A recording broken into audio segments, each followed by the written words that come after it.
Thank you all for coming to today's PR seminar. Today we're going to be talking about ethics and how we as government employees need to conduct ourselves.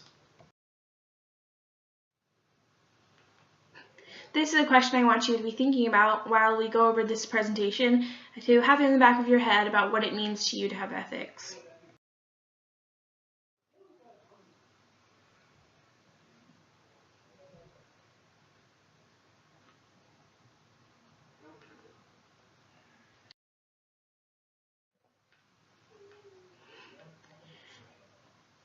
As government employees, we want to keep our private life, our personal life, and our offices private, keep them separated from each other. We do not need to have that overlap. For example, if you were to come to work and print off a bunch of pictures that you needed for your apartment, that would be against the rules because you would be using government funds for your personal means.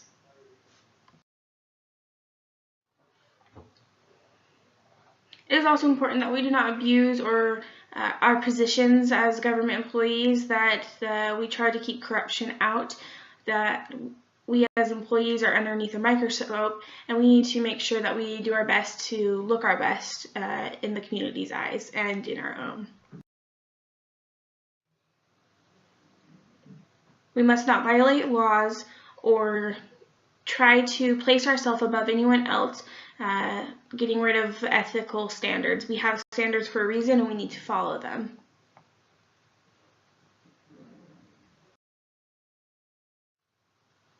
Today we will be focusing on the misconduct in the workplace. This is something that we had a situation that we will be sharing the light on today, and we ask that no cell phones at this time. And we'd just like to say that if you or anyone you know are dabbling in misconduct, that you talk to your supervisor shortly after this meeting so that we can handle the situation. You must, as a government employee, not accept payouts or gifts that will bribe you to sway you in a certain way to pass certain laws that wouldn't normally be passed to improve somebody else's stature. You can find this in section 52 or in our rules and regulation, or in the pamphlets we passed out at the beginning, the booklets of this seminar. We have a copy of that rules and regulations book in there, along with a few other papers that we will be addressing.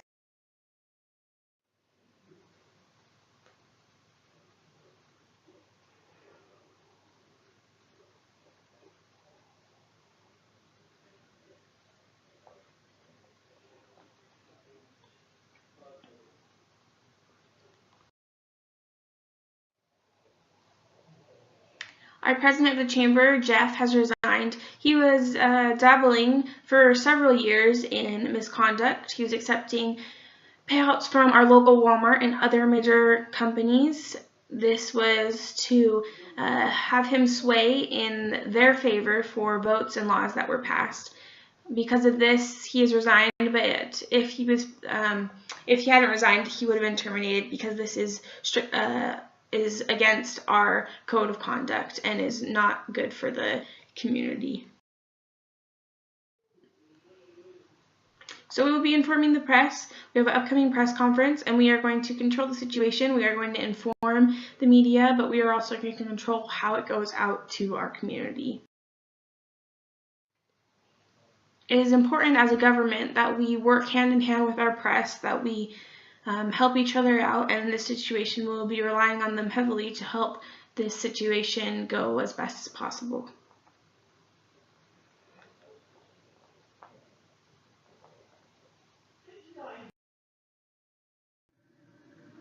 So when it comes to answering the tough questions, in your booklet, we've provided you with a statement we'd like you to memorize, so that when you are approached by members of the press or media or disgruntled voters, that you are able to answer their questions as best as possible. And the questions that we didn't address in the statement, that you give them information for the public forums and direct them that way, so that way we can keep control of the situation as best as possible. We want to work on retaining the voters and the community's trust. What we are going to do, it starts today. We have a plan to be able to do our best to do so. We are going to focus on this quote and how it talks about how important it is to focus on our community and the view that they have of our government as voters. So how can we build the trust of the community, you may be asking yourself? We are going to have open forums and we will be passing out surveys. This way we can gain a better understanding of what the community is feeling and we'll be able to address as many concerns as possible. We have upcoming events that we've already been planning, but we are going to focus on to take the attention off of this little scandal and place it on things that will boost our morale and our relationship with the community. So I want you to focus on your purpose as a government employee and why you chose to accept this job.